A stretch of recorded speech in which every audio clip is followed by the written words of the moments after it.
Bilingual web magazine, Dig Tokyo.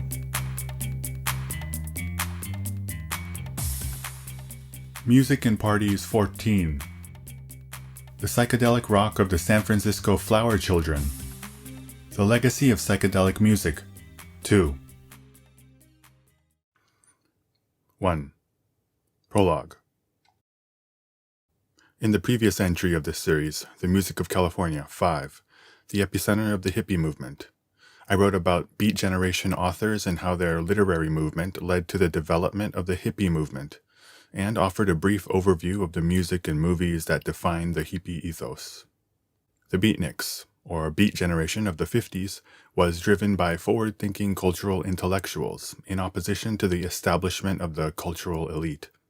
By the 60s, the movement had begun to evolve into a more wide-scale grassroots hippie movement. On its surface, the hippie movement was driven by a shift in societal and cultural values and new waves of protest for social justice. The American Civil Rights Movement, anti-Vietnam War protesters, feminists, etc. Underneath the surface, the hippie movement was driven by drugs. Over my next several columns, I will take an in-depth look at the psychedelic music made by musicians who sought to free their mind and expand their consciousness through drugs, and how they influenced music across genres for generations to follow. Through this process, I will also show how the culture and values of the hippie movement spread from California across the U.S. and to places as far as Europe and Japan. In the end, my goal is to provide some insight into America's long and continuing struggle with drugs. In today's column, I will begin by taking a more in-depth look at the psychedelic scene that developed in San Francisco. 2. Love and Peace and the Flower Children. The atmosphere of San Francisco in the 60s is best captured in Scott McKenzie's song, San Francisco, Be Sure to Wear Flowers in Your Hair. If you're going to San Francisco, be sure to wear some flowers in your hair. San Francisco became an anthem of love and peace for the hippies. Ironically, the song was written by John Phillips of the Mamas and the Papas, one of the quintessential California bands of the era to come out of Los Angeles.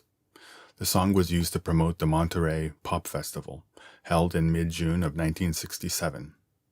I will cover the Mamas and the Papas and the Monterey Pop Festival in more depth in my next column.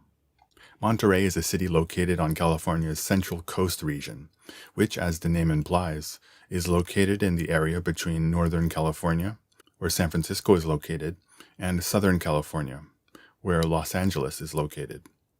The lack of regard for geographical authenticity shows just how renowned San Francisco had become as the center of the movement, not just across America, but in Europe as well. Flower symbolism was part and parcel of the hippie movement. The label flower child originated as a synonym for hippie. Narrowly defined, flower child refers specifically to the hippies that congregated in San Francisco in the latter 60s. For them, hippie values and principles were more than a fashion or fad. They wholeheartedly believed in the message they were peddling. The flowery imagery was originally put forth by political activists like Allen Ginsberg, a Beat Generation poet whom I covered in my previous column, who advocated the giving of flowers to police, reporters, and politicians as a means of peaceful protest, the idea of wielding flowers instead of weapons. The hippies embraced the flower symbolism as representing their ideals of peace, love, and friendship. They literally wore flowers in their hair, dressed in vibrantly colored clothes, and were unabashedly optimistic and hopeful about the power of their movement. High school and college students across America for whom these ideals resonated were drawn to San Francisco in the summer of 1967, which came to be called the Summer of Love. They congregated in the Haight-Ashbury district, where they lived on the streets or formed communes. These utopian communities were an attempt to break from traditional society, an American experiment on a scale never seen before. Footnote: a commune is a large group of people living together who share the same values and beliefs. A community built on ideas like naturalism, anti-materialism, anti-capitalism, living off the land, and the general happiness of its members. Members often shared property, possessions, resources, and in some cases, work and income. 3. Timothy Leary and Turn On, Tune In, Drop Out. Before the Summer of Love, the hippies in San Francisco were a minority isolated from mainstream society. They began experimenting with LSD and other drugs as a way to free themselves from the trappings of conventional society and attain a kind of spiritual enlightenment. Footnote: LSD, or lysergic acid dithylamide, is a semi-synthetic psychedelic drug that has three main effects: depersonalization, when you feel detached from your mind or body; dechronicization, when your perception of time is warped; and dynamization, when stationary objects appear to be moving. Footnote: about drug types. Drugs can generally be divided into three categories: stimulants, aka uppers; depressants, aka downers; and hallucinogens, aka psychedelics. Uppers increase alertness and energy and make the user feel a sense of euphoria or a high, and include amphetamines and other drugs like cocaine and MDMA. Recently, a string of Japanese entertainers have been arrested for possessing these types of stimulants. In a wider sense, nicotine, tobacco, and caffeine also fall into this category. Downers reduce arousal or stimulation in various areas of the brain, causing effects such as sedation, muscle relaxation, and dissociation. Heroin is perhaps the most well-known type of illegal substance that falls under this category. In a wider sense, alcohol is also considered a depressant. Psychedelics are drugs that trigger psychedelic experiences and cause an altered state of consciousness. Well-known psychedelics include LSD, mescaline, and DMT. Cannabis can act as both a stimulant and a depressant depending on the type of weed and the user. The hippies were encouraged to experiment with these types of drugs by none other than American psychologist and writer Timothy Leary, whom I wrote about in my previous column.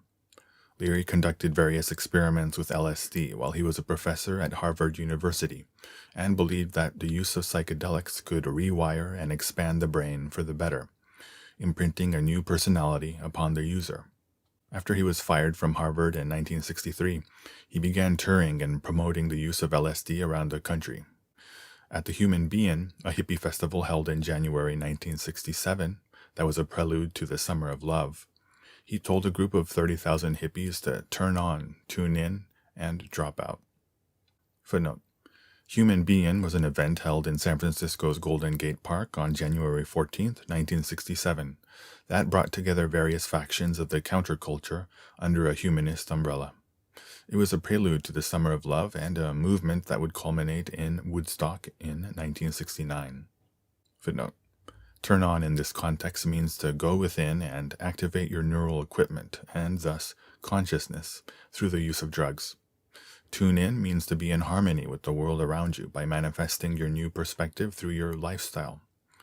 Drop out means to detach oneself from conventional society and its various commitments, and live a life of self-reliance. By the end of summer 1967, an influx of violent heroin dealers and later the arrival of tourists wanting to see the hippies up close would spell the end of the Summer of Love. The flower children returned home, founding communes in rural areas and disseminating hippie culture and values across America. 4. The San Francisco psychedelic rock scene. These drug experiments developed in parallel with the musical genre of psychedelic rock. Psychedelic rock is a genre of rock that came to prominence in the late 60s as a style that seeks to recreate or enhance the kind of hallucinatory experiences brought about by psychedelics. Because LSD was referred to as acid, psychedelic rock is also known as acid rock. Here I'd like to introduce 3 San Francisco bands that embodied the psychedelic sound and the ethos of the scene. Jefferson Airplane. Jefferson Airplane was one of the rock bands to come out of San Francisco that pioneered the psychedelic rock sound. It was the first of its contemporaries to achieve commercial success. Surrealistic Pillow. Jefferson Airplane's second studio album is its masterpiece, often considered the first album to truly capture the San Francisco psychedelic rock aesthetic. It took what was then a local sound and disseminated it to the rest of the country. The album is ranked 146th on Rolling Stone magazine's list of 500 greatest albums of all time. Grateful Dead guitarist Jerry Garcia also plays on the album, and is said to have been a spiritual advisor. Footnote: Jerry Garcia was the lead guitarist of the Grateful Dead, and in the eyes of many, its frontman. He had an eclectic musical style that combined elements of bluegrass, rock and roll, folk, jazz, and country. In 2011, Rolling Stone magazine ranked Garcia 46th on its list of the 100 greatest guitarists of all time. The Grateful Dead. The Grateful Dead was a rock band formed in the San Francisco Bay Area. While it was not the kind of band to produce chart-topping hits, its trippy live performances were the stuff of legend, especially its long instrumental jams. Because its concerts were based more on improvisation than on a set list, no two Grateful Dead concerts were the same, and devoted fans, known as Deadheads, followed the band across the country. The band allowed fans to openly record its concerts for later enjoyment. The community of Deadheads that developed around the band and collected and traded recorded tapes was not unlike a hippie commune. Footnote. Jamming refers to musical improvisation, often in the genres of jazz and rock. It involves musicians playing and interplaying extemporaneously, not limiting themselves to the specific musical text of a song. The sense of freedom and breaking of rules captured the ethos of the Flower Children. Live Dead. The Grateful Dead's first live album perfectly captures its legendary live sound, characterized by lengthy, winding improvisations. In 2003, the album was ranked 244th on Rolling Stone's list of the 500 greatest albums of all time. Santana. Santana is a rock group centered on Mexican-American guitarist Carlos Santana, known for fusing rock with jazz, Latin music, world music, and psychedelic music. To date, he has won 10 Grammy Awards. In 2011, Rolling Stone magazine ranked Santana 20th on its list of the 100 greatest guitarists of all time. The Best of Santana. This best of disc compiles 16 hits spanning the first 30 years of Santana's career. Up until 1969, Santana was a local San Francisco band, virtually unknown to the world at large, but its breakout performance at the Woodstock Festival would change that practically overnight. Carlos Santana has spoken in interviews about how Grateful Dead guitarist Jerry Garcia gave him mescaline a few hours before the band was scheduled to take the stage. Santana spent most of his performance on a wild trip, praying to a higher power to help him keep his guitar playing in time. By the time the band's closer, Soul Sacrifice, came around, he had returned from his journey, and the legendary performance that followed could have only come from the fingers of someone who had become one with the universe. 5. Why the Flower Children used drugs. At this point, I feel it is important to note one fact about the demographic of hippies and flower children in San Francisco. Those that were referred to or self-identified as hippies and flower children were by and large from white, middle, and upper-class families. Their parents had grown up during the Great Depression, and as adults had worked themselves to the bone for family and to obtain the kind of material comforts they lacked during their youth.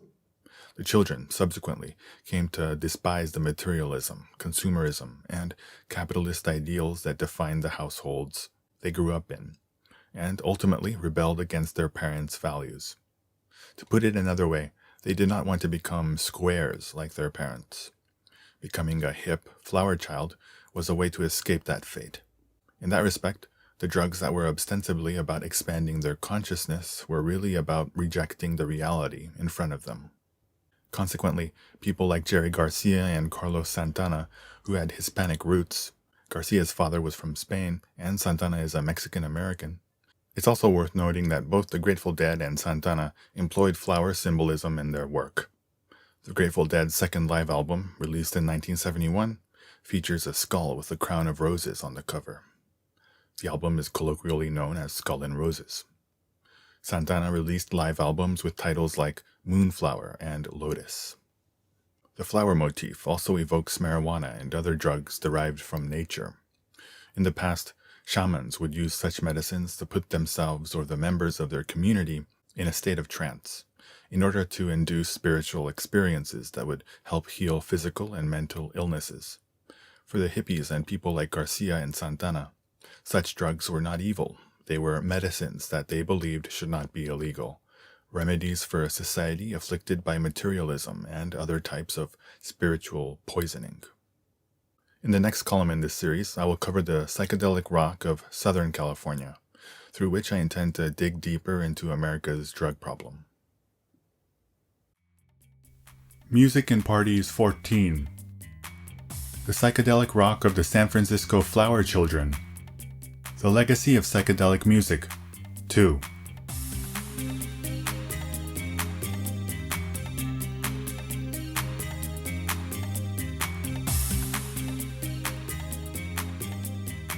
www.digtokyo.jp